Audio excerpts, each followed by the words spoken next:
we think that cultural differences could play a very important role in determining how people can be successful in this international management process, because of two reasons. The first one is that culture is something that is intangible, so it's somewhat difficult to really come to an answer about what it is and how to understand that. Secondly, even if we know that they are different, and people tend to understand that they are different, and probably it would be difficult for people to really come up with a nice approach to deal with these kind of difficulties. So one interesting thing is that when we learn about that culture, people in different cultures behave and live differently, usually we pay attention to the surface level of cultural knowledge, which can be considered very often like a business etiquette. So we can learn about how to exchange business cards, how to greet each other in different cultures, and people tend to be able to adjust themselves to play a role, to play nicely in this kind of business etiquette. But the problem is that very often in business interaction or business collaboration, that things by involved in this collaboration involves something much deeper than this surface level knowledge. For example, there's a chapter in our project, in our book, dealing with Korean culture. So we noticed that there's a very interesting situation happened, that there was a consulting project jointly held by American consultants as well as Korean consultants. 2 months after they started the cooperation, they encountered huge problems in terms of their collaboration, basically because of two more deeper and fundamental cultural differences that they have. The first one is that the way they treat the clients, whereas the American consultants treat the clients at an equal status, the Korean consultants treat them rather in a very respectful and higher position, so that they consider the clients as more important, also in a higher hierarchical position than the consultants. So they have to show a very strong respect to the consultants. Based on this reason, they found that when they have to finish the project in time, the Americans tend to stick to the deadline in a very strict way, whereas the Korean consultants think that if some extra demand comes from the clients, they have to comply with the demand, and it is okay, perfectly okay for them to postpone the deadline just to accommodate the particular demand from the clients.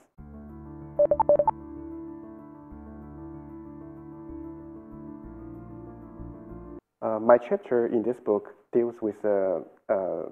Confucianism and how it plays a role in determining how people conduct business and form specific organizational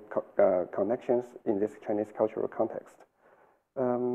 Basically, I started being interested in this topic because that after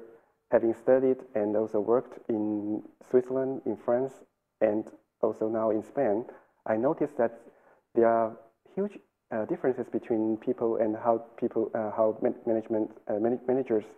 deal with the differences in these countries.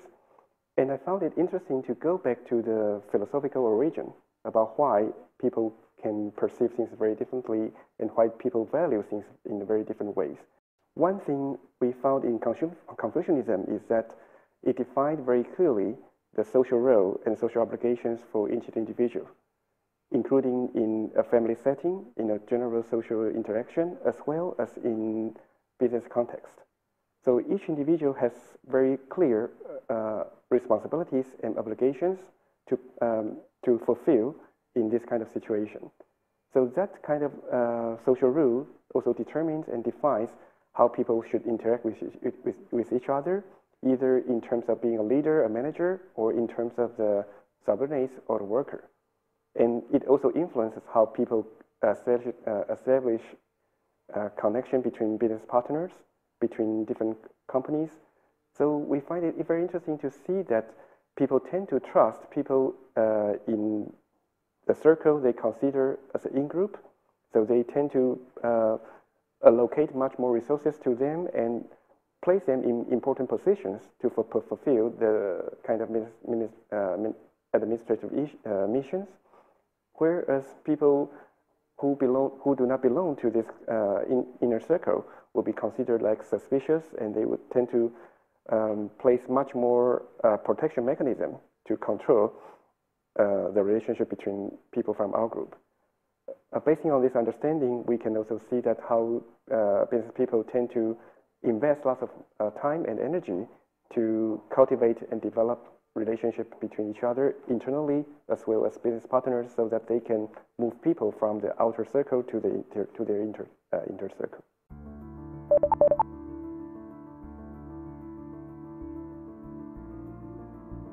So after seeing the series presented in the chapter or in the book, we can see that nowadays there are lots of things happening in terms of the collaboration between Western companies and Chinese companies. We can see lots of Western companies going to China either to establish their production sites or to enter into the market. However, we see that several cultural differences and many problems can arise from this misunderstanding or the lack of deeper knowledge about the Chinese culture. One interesting example that we see happening is that several years ago, Nike has launched a commercial film which targets to enter to attract the Chinese public. And they used lots of Chinese symbols in the film in the hope that this can attract people's attention and also appeal to them in a way that is culturally adjusted. However, the film became a failure because that they used an American basketball player entering into China and then beating all the Chinese symbols one by one, presented in like in a video game. And in so doing,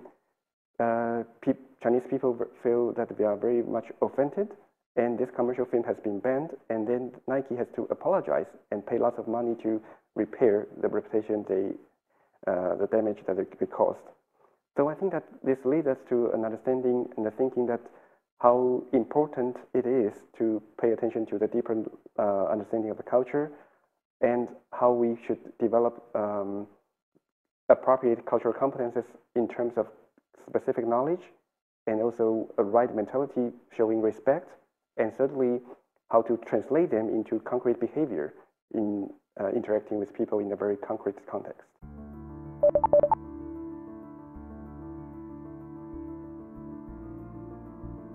So to get things right, I think any company which would like to go international, to enter into different cultural contexts, would be necessary to focus on developing deeper cultural understanding for their high-level managers as well as for their employees in general, which this implies that they need to develop some cultural understanding based on not only reading business etiquette, but also probably appropriate training, and also be prepared and being able to be sensitive to cultural differences. Basically, in developing cultural, deep level cultural knowledge, what we will try to help in